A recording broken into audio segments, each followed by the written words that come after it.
If you want to understand why the ringing in your ears refuses to stop, do not look at the ear. Do not look at the hearing nerve. Look instead at what is moving through the tiny vessels feeding your inner ear right now. Because the answer most doctors have given you is a description, not an explanation. And today, I am going to show you what is actually happening and what you can do about it. Good to see you, my people. Welcome. That ringing, that buzzing, that low rushing sound that swells every time the house goes quiet and you cannot hide from it. Millions of seniors across this country have been handed one word for it: tinnitus, and then sent home. What is not being discussed in most 10-minute appointments is this: there are vessels, small vessels, that carry blood to the most delicate structure inside your inner ear. When the blood moving through those vessels becomes sluggish and thick, when their walls become inflamed and begin to narrow, the ear fires signals the brain cannot make sense of, and the brain turns those signals into sound. This is not in the standard guidelines. It will not surface in a rushed visit, but the seniors who have learned to address it at this level are reporting mornings that have finally gone quiet for the first time in years. My name is Amadou Salori. For over 45 years, I have served my people through the ancestral plant medicines passed down through my family. 7 generations of healers, beginning with my grandfather, who received this knowledge from his father, who received it from his father before him. My authority does not come from a certificate on a wall. It comes from watching what actually works across a very long time in many different bodies. My grandfather would say, in the way he always said things that mattered, that every burden the body carries began its work in the belly. Long before modern researchers began mapping what they now call the gut inflammation axis, the healers in my lineage were watching how a strong belly kept inflammation out of the blood, balanced hormones, deepened sleep, and protected the fine vessels feeding the brain and the inner ear. When the gut is well, the body has firm ground to stand on. When the gut is depleted, everything that depends on it weakens. That is as true now as it was in my grandfather's time, and the laboratories are finding their way to the same understanding. In my lineage, along the Senegal River, the kind of persistent head ringing that so many seniors here carry every day was uncommon. Generation after generation, the same people, doing the same things, eating from the same land, reached their 70s and 80s with clear, quiet heads. My grandmother lived past 83 this way. Her mother before her. Not because they were remarkable, but because they were consistent. What they did quietly and daily is what I'm going to share with you today. Researchers are arriving at these same connections now. They are finding what the old healers already knew. Now, there are several forces at work in what you are experiencing, and I am going to walk through each one carefully. But I want to tell you now that one of them will catch you off guard. 9 out of 10 people carrying this sound have never encountered this piece of the explanation. And the order matters because each layer builds on the one before. Stay through to the end. What I share last is what ties everything else together and produces the most meaningful shift. Before we go further, I want to hear from you. Leave a comment below and tell me your age. And tell me this: has any doctor ever explained to you what is actually causing the sound beyond placing the label tinnitus on it? I read every single comment on this channel, every single one. Your answers tell me what matters most to the people watching, and they shape what I bring to you next. So please take a moment and share. Here is what we are covering today. First, the hidden mechanism inside the smallest vessels of your inner ear, the one that most medical appointments never reach. Then a force working in your blood every night while you sleep that tends to make the ringing louder by morning. Then something coming directly from your kitchen, a pattern very common among adults over 60 that is quietly feeding this problem every single day without announcing itself. And then the pairing the old ones called the quiet river remedy, the combination that supports clean, freely flowing blood through the vessels the cochlea depends on. And finally, the master practice, the shift that reaches the deepest root of all of it. One small favor before we begin. If you are not yet subscribed to this channel, take 2 seconds and do it now. A lot of folks tell me they have watched several videos here before realizing they were never subscribed. It takes no time at all. And every person who subscribes helps me reach more seniors who deserve to have these questions answered properly. That matters to me. Now, let us begin with the symptom itself. You know this sound. It is there when you open your eyes in the morning, sometimes thin and high, sometimes low and pulsing like water moving behind a wall. You have mentioned it to a doctor. Perhaps you saw a specialist. You came home with the word tinnitus and most likely with very little beyond that. Maybe you were told the hair cells in your inner ear had been damaged, that there was not much to be done, and that in time you would adjust.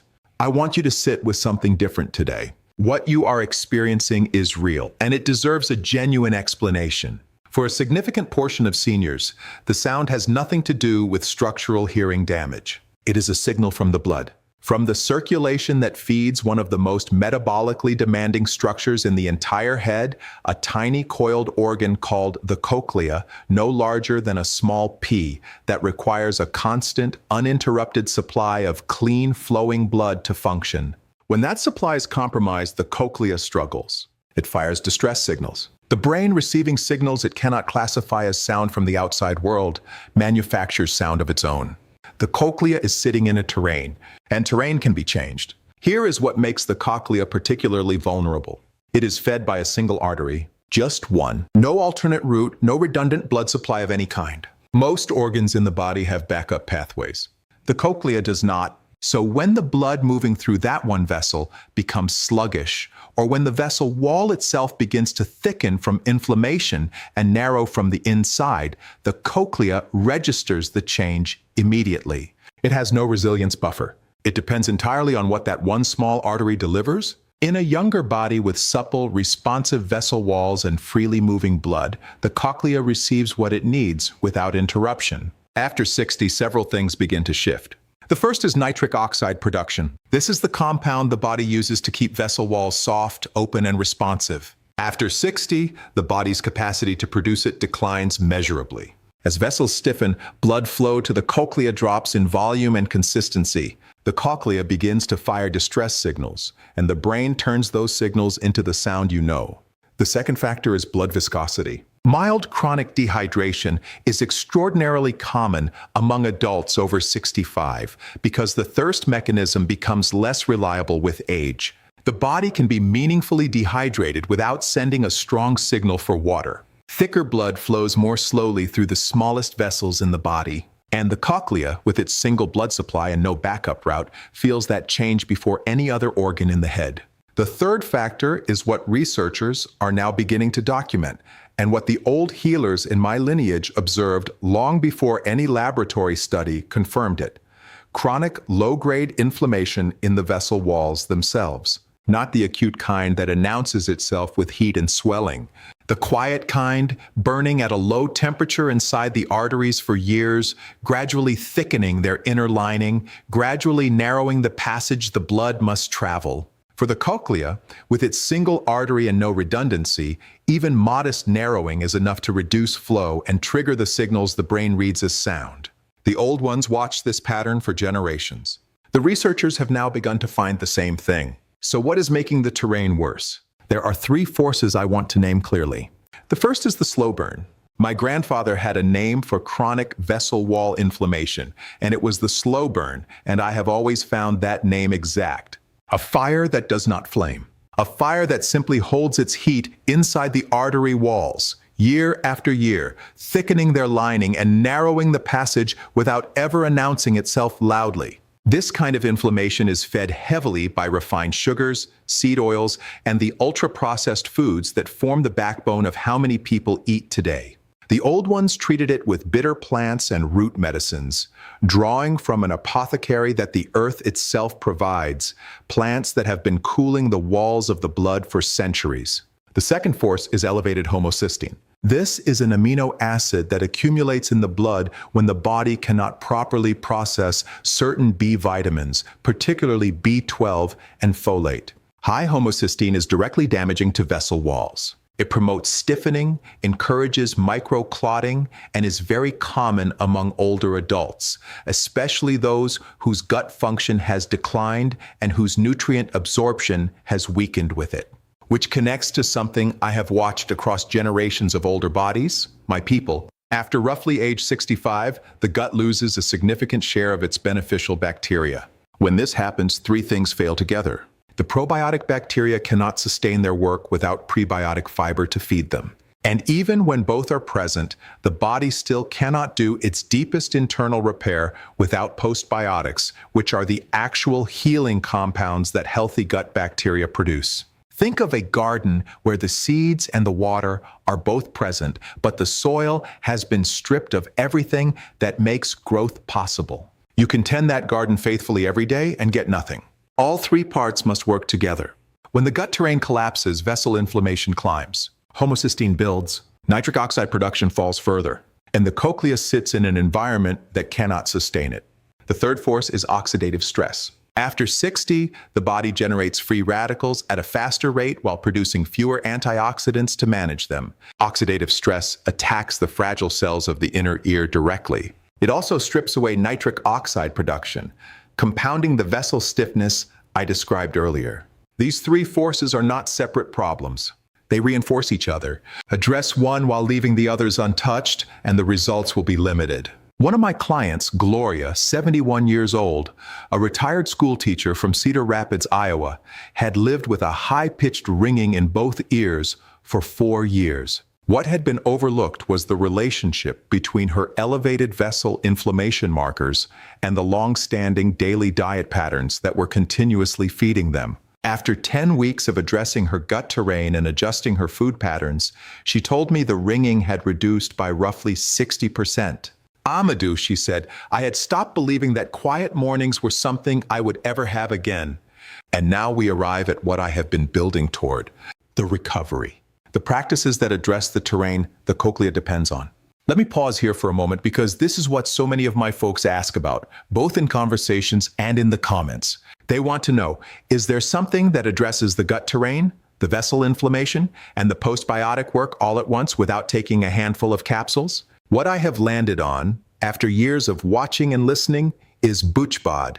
It is a kombucha gummy, not a pill, which matters greatly for older folks who cannot manage capsules or who simply find them unappealing.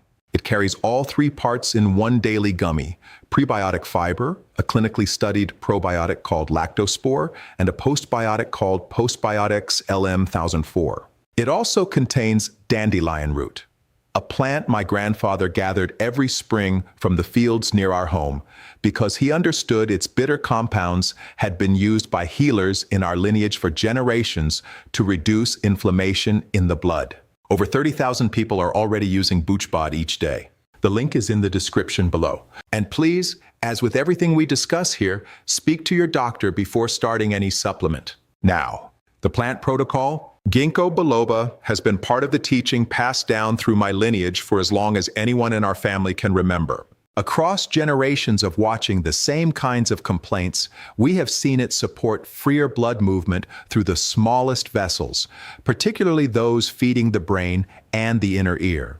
2 cups of ginkgo leaf tea daily, 1 in the morning before 10, 1 in the early afternoon. Dried leaves steeped for 10 minutes in water just short of boiling.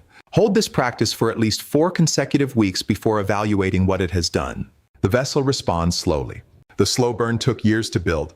Give the plants real time to address it. If you take blood thinners, blood pressure medications, or any other ongoing prescription, please speak with your doctor before adding ginkgo to your routine.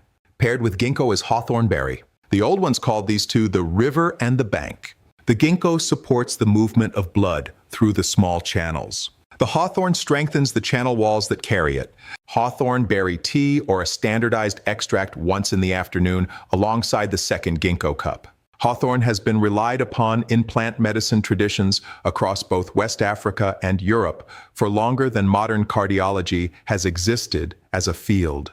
Healers on 2 continents working independently arrived at the same plant. That kind of convergence is not an accident. It is the earth confirming itself. Supporting nitric oxide through daily food is foundational to everything else. Beets, arugula, dark leafy greens, watermelon, small, consistent daily portions. Half a small beet at dinner, a generous handful of arugula with an afternoon meal. These deliver the nitrates the body converts into nitric oxide, keeping vessel walls responsive and open, directly counteracting the stiffening that reduces cochlear blood flow.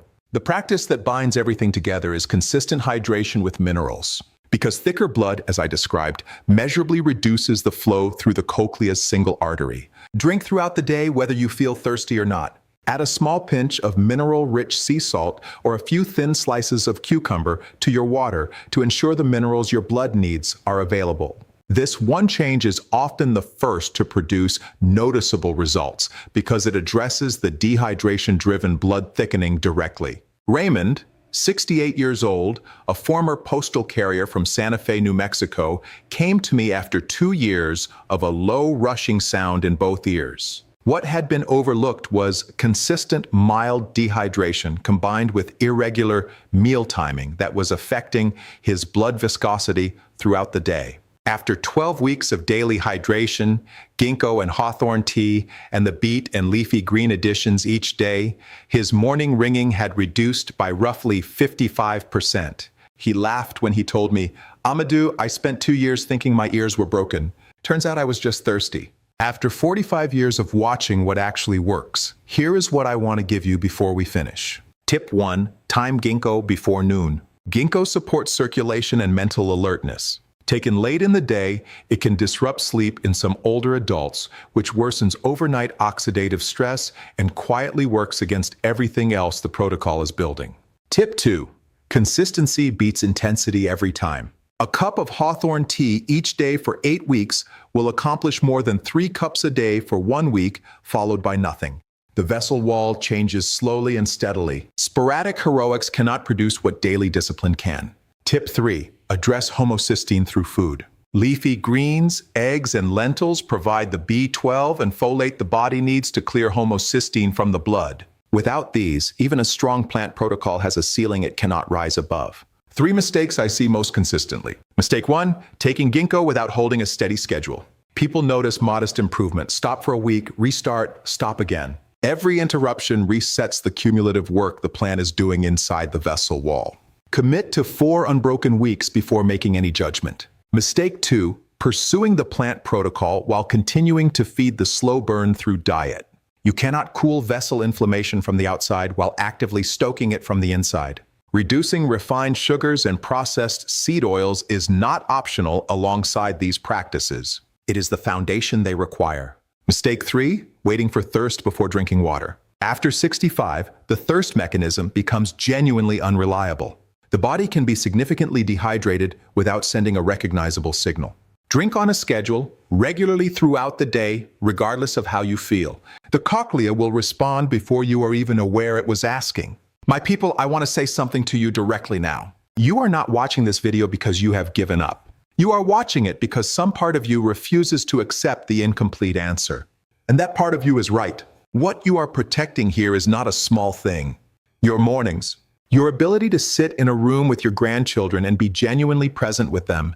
The quiet walk before the day starts. The Sunday phone calls that mean the world to whoever is on the other end of them. The independence to move through your days with a clear head.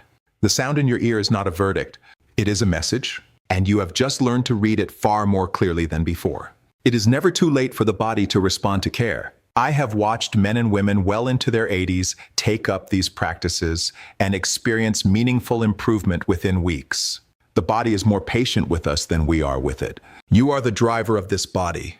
You have always been. Let me lock this in for you. Number 1, the cochlea depends on a single artery, and when that vessel wall becomes inflamed and narrowed, the ear fires the signals the brain reads as ringing. Number 2, the slow burn, chronic low-level vessel inflammation fed by the modern diet is one of the primary forces making this worse over time.